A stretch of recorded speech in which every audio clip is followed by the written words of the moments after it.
Hola a todas. Durante el primer cuatrimestre conocimos diversos proyectos de emprendimiento en educación infantil y ahora os toca a vosotras.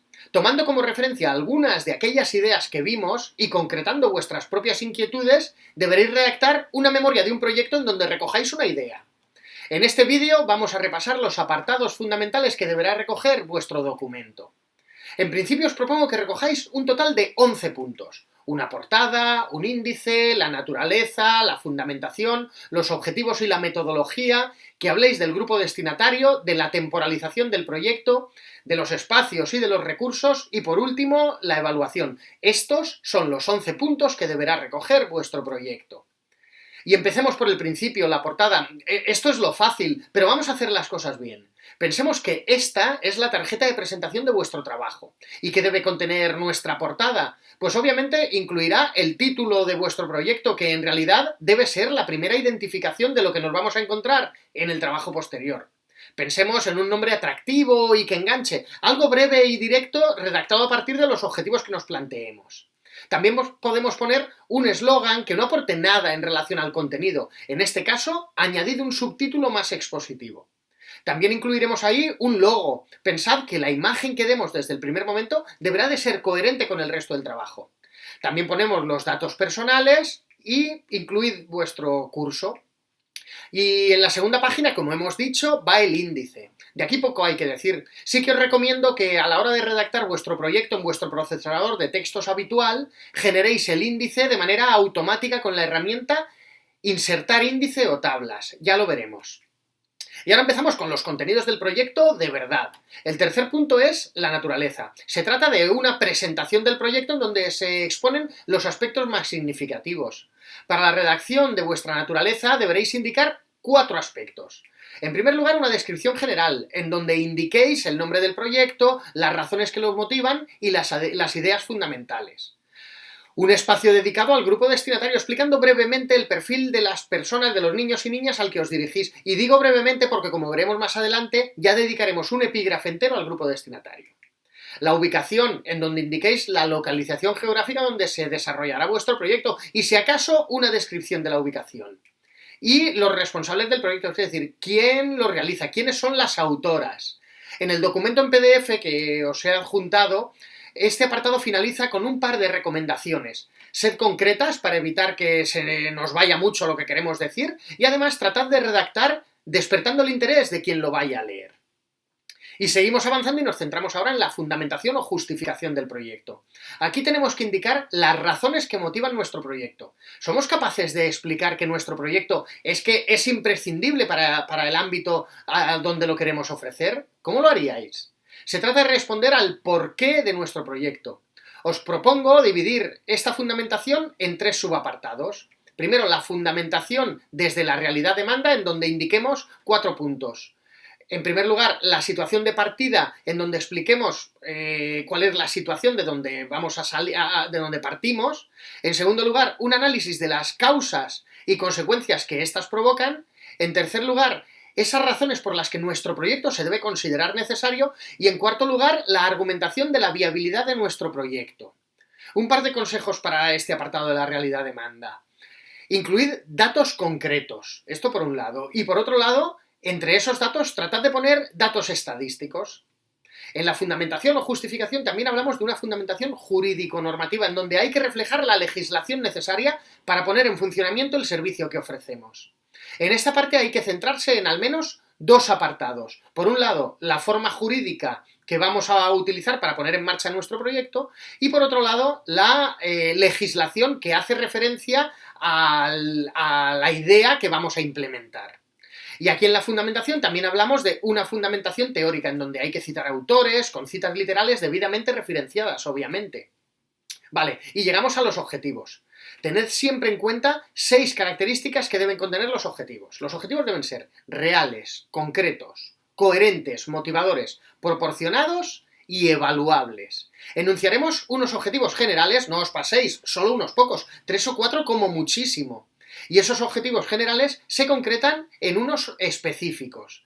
Ya sabéis que los generales y los específicos, ya sabéis que los objetivos es un apartado fundamental para un proyecto. No hace falta que digamos que el objetivo se debe enunciar en infinitivo, ya que con él se expresa una acción que se quiere desarrollar y las acciones se expresan con un verbo. Y la metodología responde a cómo vamos a desarrollar nuestro proyecto. Ya tenemos claro qué objetivos vamos a alcanzar y ahora es necesario decir cómo vamos a trabajar para conseguirlos. Para ello, en nuestro esquema os propongo 2 subapartados. En primer lugar, hablar de los principios metodológicos y luego nos centraremos en la organización de las tareas y actividades. Los principios metodológicos tienen relación con la fundamentación teórica que ya habremos indicado en nuestro documento. Se trata de explicar ahora las principales características de la manera en la que pretendemos trabajar durante la implementación de nuestro proyecto. Y a la hora de desarrollar nuestro proyecto lo hacemos mediante actividades. Al hablar de actividades, y es recomendable redactarlas de manera clara y breve, establecemos una planificación temporal indicando objetivos y responsables de las mismas. No olvidéis incluir actividades de difusión con trípticos o utilizando tecnologías, actividades de organización interna como reuniones de equipo y actividades de intervención propiamente dicha con los niños y niñas.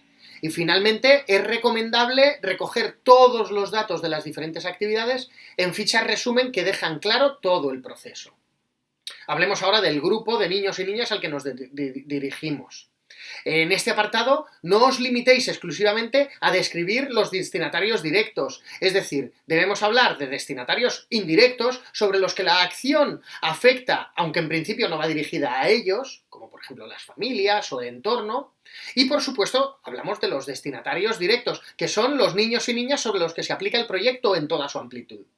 Una vez determinéis unos y otros destinatarios, deberéis indicar aquellos aspectos de su perfil que afectan al desarrollo del proyecto. ¿Y cuándo se va a llevar a cabo nuestro proyecto? Esto se explica en el punto 8, la temporalización. Aquellas actividades que hemos concretado en el punto anterior, ahora hay que ordenarlas de forma cronológica. Aquí en la temporalización hay 2 cosas que debemos indicar. Por un lado, la ubicación en el calendario de esas actividades y por otro, el tiempo que nos va a ocupar cada una de ellas. Para establecer el calendario de actividades es recomendable crear lo que se conoce como un diagrama de Gantt, que básicamente es una tabla en las filas se indican las actividades o fases del proyecto y en las columnas los plazos de tiempo previstos. Si os apetece podéis utilizar la aplicación Ganter, que se integra en las herramientas de Drive para crear vuestro propio diagrama de Gantt y organizar las tareas. Lo veremos en clase. ¿Y dónde se desarrolla el proyecto? Aquí hay que indicar 2 cosas. Por un lado, en qué lugar se va a llevar a cabo nuestro proyecto y por otro, describir las instalaciones. Es interesante incluir una captura de pantalla del mapa concreto donde se encuentra el enclave. Además, se pueden incluir referencias al entorno si es que lo creéis relevante para el desarrollo de vuestro proyecto. En el apartado de recursos hablaremos de los humanos, los materiales y los financieros. No olvidéis en este apartado guardar coherencia con el resto de apartados anteriores. Por ejemplo, hay veces que se proyectan actividades que parecen muy factibles, pero que luego no se cuenta con los recursos necesarios. Bueno, pues es aquí donde hay que dejar claro que todo tiene coherencia. Los recursos humanos son las personas que participan en nuestro proyecto. Ya sabemos que un proyecto dirigido a la infancia suele desarrollarse con equipos multidisciplinares, formados por personal contratado específicamente para el proyecto o otro personal. Eso hay que dejarlo claro. En este caso, indicaremos el número de profesionales que necesitamos y las titulaciones requeridas. Además, hay que indicar las funciones específicas de cada caso. Se puede completar este apartado con un organigrama del equipo de trabajo. A la hora de hablar de los recursos materiales, distinguiremos entre el material inventariable, que es aquel que solemos disponer y que en principio no se gasta ni se agota, y luego material fungible, que es el que sí se agota. Y las infraestructuras necesarias para desarrollar nuestro proyecto, tanto de forma permanente como de forma temporal, y el acondicionamiento que vayan a precisar esos espacios. Y por último, los recursos económicos y financieros en donde distinguiremos los costes de personal, costes fijos, variables y una cantidad destinada a imprevistos. He dicho, costes de personal y también los ingresos. Si nos financian, cómo nos vamos a financiar, o si vamos a solicitar subvenciones, qué subvenciones, si hay patrocinadores, o si vamos a utilizar estrategias más actuales como el crowdfunding. En este apartado debemos incluir un plan de tesorería que ya hablaremos cómo realizar. Y finalmente hablamos de la evaluación, uno de los puntos fundamentales de nuestro proyecto. No confundáis, en este apartado no se trata de evaluar únicamente al final, sino que esto tiene que ser una evaluación inicial, una evaluación continua y una evaluación final. Para realizar estas evaluaciones hay que seleccionar los instrumentos más adecuados. Bueno, pues estos son los 11 puntos que os sugiero que incluyáis en vuestro documento. Ahora nos toca trabajar. Espero que disfrutéis con esta práctica. ¡Mucho ánimo!